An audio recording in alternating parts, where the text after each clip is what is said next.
Hello and welcome to another video. In this one, I'll be going through my top 5 tips and tricks on how to pass your Bookkeeping Controls exam. Traditionally, this has been the exam that people struggle with the most on AAT Level 2. And don't just take my word for it, we can see looking at the stats, this has always been the lowest pass rate for any Level 2 exam. So I've put together a list of 5 ways you can improve your chances of passing.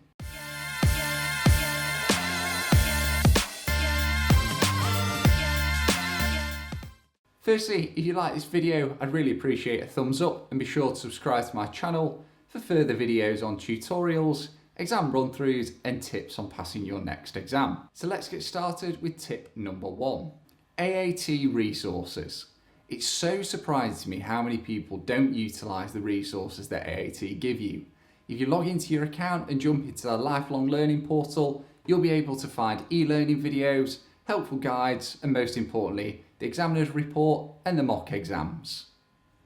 The examiner's report gives you a breakdown of how students perform on each task and the common mistakes they often see.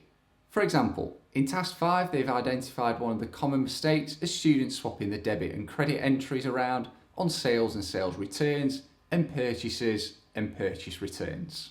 The AAT mock exams are an absolute must before sitting the exam. They give you the best idea of the format and feel for the real exam. Moving on to tip number 2 then, tier counts.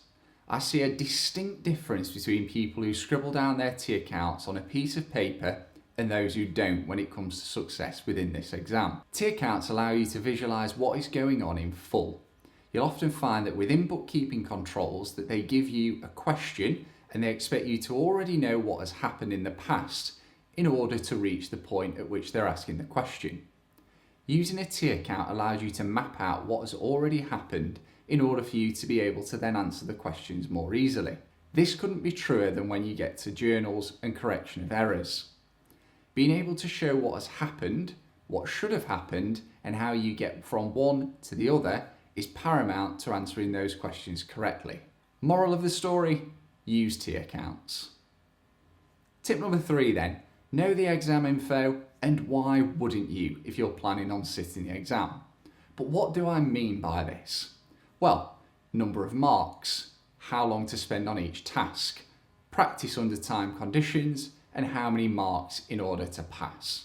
And some of these I can help you with.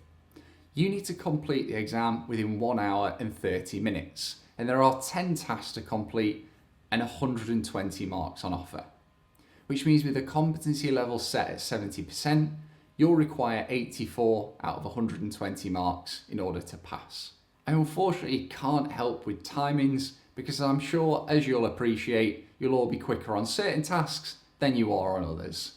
But the key is to make sure you've done at least 2 mock exams under time conditions and finish them comfortably before walking into the exam room.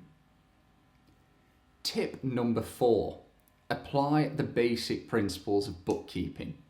So my last 2 tips do link together, but before we get to tip number 5, I want you to think about the basic principles of double entry and make sure you're applying them to each question, where you can obviously. If you're not sure on how to answer something, A, make sure you actually give it a go.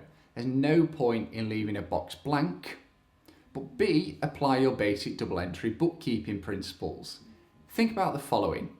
Should this be a debit or credit? Do my debits and credits equal? What type of account am I entering in the transaction? Is it an asset, liability, income or expense? And how do these accounts behave? Has the question asked you to enter a balance carried down, which is one of the points raised within the examiner's report? Sometimes just applying that process can save you from losing 3 to 5 marks. And lastly, tip number 5, which is using your existing knowledge from bookkeeping transactions. I know what it's like. You walk out of the exam and it's like someone letting the plug out of a bath. A lot of the knowledge just seems to disappear. The problem with this is that without having a solid foundation from bookkeeping transactions, it makes controls significantly more difficult. So my suggestion would be that any areas you've struggled on within transactions, you've really brushed up on before attempting the controls exam. And remember, you can find that information on your exam breakdown on your AAT profile. As a whole, the areas where I would strongly recommend feeling confident on are control accounts, journals and correction of errors, bank reconciliations, and the payroll journals. And that wraps up my 5 tips and tricks for passing bookkeeping controls. I hope you enjoyed the video, and if you did, hit that like button and subscribe to the channel. Thank you very much for watching. I'll catch you in the next one.